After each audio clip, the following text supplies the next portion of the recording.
My next guest was an elementary school teacher for more than 3 decades, but Georgia grandmother Patricia Forehand was a comedian at heart, and after years of cracking up her colleagues, they convinced her to take to the stage. Now retired, Patricia has, in her words, really cut loose.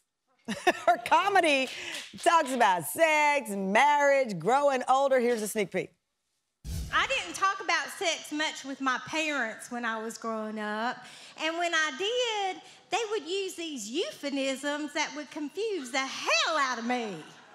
For example, on prom night, my mama said, "Patty, don't you give away that milk for free, or he's not gonna wanna buy the cow."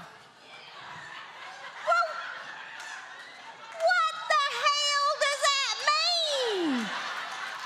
Patricia Forehand, welcome to the Tam fam. Thank you for joining us. Oh, my goodness. Listen, my team said, listen, that was the only clip that we could air on daytime TV because you go in all kinds of places that I don't think we could play this early in the morning. I love this inspirations. Eddie Murphy and different comedians like that. How did you go from a teacher to this life? Well, I tell you what, I didn't think I was going to do it at first. I was kind of dared to do it. And at first I thought, no, I can't. This is something that's not practical, not something that an avenue that I could follow.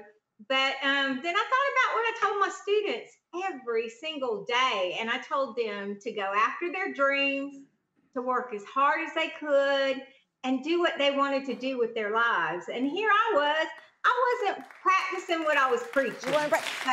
And that's interesting because you talk about practical. I mean, you love teaching, but it was the practical decision at the time. You know, it's a stable job. It's a great job. It's a rewarding job. But it wasn't what was putting the fire in your belly later in life. I'm curious, though, you'd never, as I understand, been to a comedy store. You'd never been to a nightclub.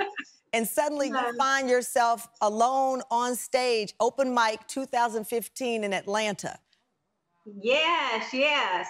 Well, growing up, we watched things like SNL and we watched comics all the time. My mom had bouts of depression and my dad was ill. He had to get skin grafts, a lot of skin grafts. So we had a lot going on in my household. So comedy was something that was a relief. And I remember the first time I made my mom laugh when she was depressed about something. And, you know, it was like magic. Yeah. So I thought, hey, you know, I really want to do this for a living when I grow up. But of course, when I got to that age, you know, my dad was like, you're going to college and pick something that you can do. And so I got into nursing and I failed that, couldn't make a bed or wash my hands the right way. So I ended up going into teaching, which I would not go back and change that in any way because I was where I needed to be at that time. I know you've called yourself the sweet little retired elementary school teacher who has a dirty mouth. That's how you describe yourself. Those are my words. Those are your words. I know. That's the truth. And believe me, I was as surprised as everybody else when I realized, you know, what kind of dirty mouth I had. And you don't let your husband. You don't let your husband. Sorry, go ahead. No. You don't let your husband go to live performances? Oh, no, I do not, because I talk a lot about him. And if I see him in the audience reacting a certain way, I'm scared I'll lose my train of thought. Well, listen, I don't know, but when you're writing these dirty jokes down, are you sometimes like, oh, my goodness, where did that come from? Because I can't tell it and you can't tell it, but there's a joke about waxing. That was the hot topic in our meeting this morning that you tell. Do not tell that joke, Patricia. I will not. I don't want to get fined.